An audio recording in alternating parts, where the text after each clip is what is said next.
រឿងមិត្តភ័ក្តិមកចាប់ផ្ទះនាំមិត្តភ័ក្តិទៅលេងដល់ពេលមិត្តភ័ក្តិទៅលេងផ្ទះនោះស្កែ3ក្បាលដល់ពេលមិត្តភ័ក្តិទៅលេងយើងព្រុសប្រងខំអាមិត្តភ័ក្តិហ្នឹងណា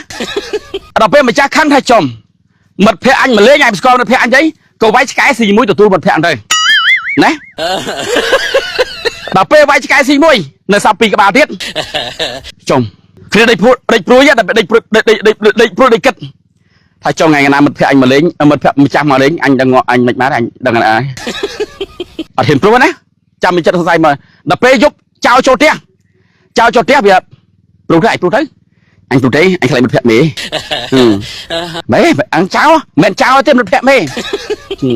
ដេញដោគ្នាក៏អត់ព្រួយទេដល់ពេលចោលបានដៃលួចខ្ទេចទ្រព្យសម្បត្តិលួចអស់ភ្ញាក់ឡើងបាត់ទ្រព្យសម្បត្តិអស់បន្ទោសឆ្កែណាមិត្តភ័ក្តិអញមកលេងព្រោះអញព្រុសអញរត់ដេញបានផឹកស៊ីមិនបានទេណាដល់ពេលចោលយកបានអស់ហើយអត់ព្រុសទេវាយឆ្កែស៊ីមួយទៀតអញ្ចឹងនៅសល់ឆ្កែមួយ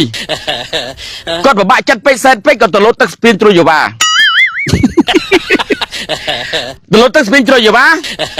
ហើយគាត់ធ្ងោគាត់អូនពីទុកវត្តមកថាមានវិបត្តិអីគេអញ្ចឹងណានឹងឲ្យឆ្កែផ្សេងសួរថាមានវិបត្តិអីថៃបើមកលោតទឹកវាយំរៀបរាប់ថា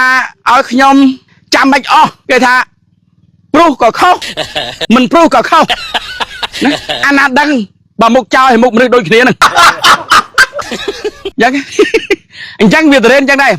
តរេនយួនតរេនខ្មែរបើយើងនិយាយតរេនផ្លែតរេនដូចគ្នាហ្នឹងណាដឹងតរេនយួនតរេនខ្មែរមែនអត់ហ៎អញ្ចឹងវាអាស្រ័យទៅលើបងប្អូនដែលជាអាជីវករដែលលក់តរេនណាអញ្ចឹងបើសិនជាលក់ថាបោះខ្មែរណាយើងថាបោះខ្មែរទៅបើបោះយួនយើងប្រាប់គេទៅហ្នឹងបោះវៀតណាមអានោះធូរថ្លៃជាងព្រោះវៀតណាមទៅធូរថ្លៃហើយ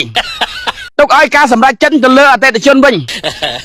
អានេះហើយវាធ្វើឲ្យប៉ះពាល់ទៅដល់រដ្ឋបាលក្នុងស្រុកហើយខ្ញុំប្រាប់ថាអ្នកដែលនាំតរេនចូលស្រុកដីវត្តស្ងាត់ដែរលេខស្អីចូលនេះនឹងចូលពេលណាទេតែតាមទៀតព្រោះយើងការពារលទ្ធផលរបស់យើងចាំឲ្យវាស្បាយគេយកមកទៅអត់អីទេណាចាំស្បាយលទ្ធផលនៅក្នុងកប៉ោលនេះចាំនាំចូលទៅខ្ញុំថាអីទេព្រោះអីយើងខ្វះទីផ្សារយើងខ្វះតម្រូវការទីផ្សារបាទខ្ញុំនិយាយទៅឥឡូវតម្រូវការទីផ្សាររបស់យើងត្រូវការតរេនគេឃ្លីនតរេនបើតរេនហូបបើមិនឲ្យនាំចូលអីហ៊ីអញ្ចឹងចាំតរេនកប៉ោតអស់ឬក៏លួនតិចចាំយកចូលឥឡូវនេះខ្ញុំមិនអាចបាត់ទេខ្ញុំផ្សាយឲ្យដឹងនេះបានថងរបស់យើងបានថងគឺអត់ទាន់ទុំទេណានឹងអត់ទាន់ទុំទេខ្ញុំរាជការហើយណាកសិករខ្មែររបស់យើងគាត់ថែណាគាត់ដាំណាគាត់ចង់បានផលហើយលក់បានតម្លៃថ្លៃនេះអូមករបស់យើងនេះគឺមិនធម្មតាទេទាល់ខ្លាចដើមដួលនេះណាទាល់របស់យើងទាល់ដើមនេះឃើញទេ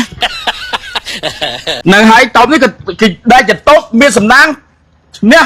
រវត្ត10លានពីអាប៊ីដែរតបហ្នឹងណាបាទអញ្ចឹងប្រហែលជា2 3ថ្ងៃក្រោយឃើញហើយបើចុះចៃហើយចុះ